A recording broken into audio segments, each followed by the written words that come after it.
காரணம்பேட்டையில் கள்ளக்காதலியையும் அவரது காதலனையும் பலி தீர்க்க 6 வயது சிறுவனை கழுத்தை நெரித்து கொலை செய்த வடமாநில தொழிலாளி கைது. பல்லடம் போலீசார் நடவடிக்கை. திருப்பூர் மாவட்டம் பல்லடத்தை அடுத்த காரணம்பேட்டையில் தனியாருக்கு சொந்தமான நூற்பாலை செயல்பட்டு வருகிறது. இதில் வடமாநில தொழிலாளர்கள் 300க்கும் மேற்பட்டோர் பணிபுரிந்து வருகின்றனர். இங்கு பணிபுரியும் 140க்கும் மேற்பட்ட வடமாநில தொழிலாளர்கள் நூற்பாலை விடுதியில் தங்கியுள்ளனர்.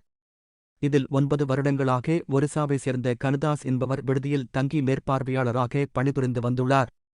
இந்நிலையில் ஒடிசாவை சேர்ந்த அனிடா நாயக் என்பவர் ஏற்கனவே 2 திருமணம் ஆன நிலையில் கடந்த 3 வருடமாக அதே நூற்பாலை விடுதியில் தனது 6 வயது மகன் கணேசுடன் தங்கி நூற்பாலையில் வேலை செய்து வந்துள்ளார். இந்நிலையில் மேற்பார்வையாளர் கனுதாசுக்கும் அனிடா நாயக்குக்கும் பழக்கம் ஏற்பட்டதாக கூறப்படுகிறது.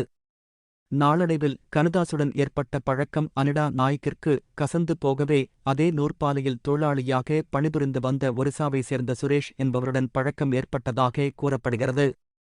இதுகுறித்து கனுதாஸ் அனிடா நாயக்கிடம் கேட்டபோது இருவருக்கும் வாக்குவாதம் ஏற்பட்டுள்ளது. இதனால் கோபம் கொண்ட கனுதாஸ் அனிடா நாயக் மற்றும் சுரேஷை பழிவாங்க காத்துக் கொண்டிருந்தார். இந்நிலையில் 10 தினங்களுக்கு முன்பு கனுதாஸ் குடித்துவிட்டு நூற்பாலையில் வேலை செய்ததால் நூற்பாலை நிர்வாகம் கனுதாஸை கண்டித்து மேற்பார்வையாளர் பதவியில் இருந்து பதவி இறக்கம் செய்தது. மேலும் சுரேஷ்க்கு மேற்பார்வையாளர் பதவியை வழங்கியுள்ளது. இந்நிலையில் பதவி நீக்கம் செய்யப்பட்ட விரக்தியில் வேலைக்கு செல்லாமல் தொடர்ந்து மது குடித்து வந்த கனுதாஸ் ஏற்கனவே தனது கள்ளக்காதலி அனிடா நாயக் சுரேஷுடன் பழகி வந்த நிலையில் சுரேஷ்க்கு தனது வேலையை நூற்பாலை நிர்வாகம் வழங்கியதால் கோபத்தின் உச்சிக்கே சென்றுவிட்டார்.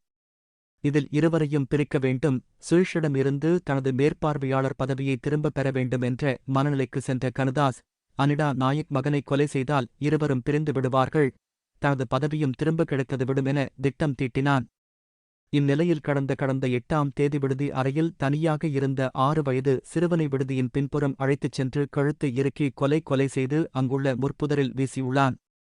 தனது மகனை காணவில்லை என அனிடா நாயக் பல்லடம் காவல் நிலையத்தில் புகார் அளித்த நிலையில் சிறுவனை போலீசார் தேடி வந்தனர். இந்நிலையில் முட்புதருக்குள் 6 வயது சிறுவனின் உடல் கிடப்பதாக தகவல் அறிந்து சம்பவ இடம் விரைந்து சென்ற போலீசார் உடலை கைப்பற்றி பிரேத பரிசோதனைக்காக திருப்பூர் அரசு மருத்துவமனைக்கு அனுப்பி வைத்தனர். மேலும் கொலை வழக்காக பதிவு செய்து விசாரணை நடத்தி வந்தனர்.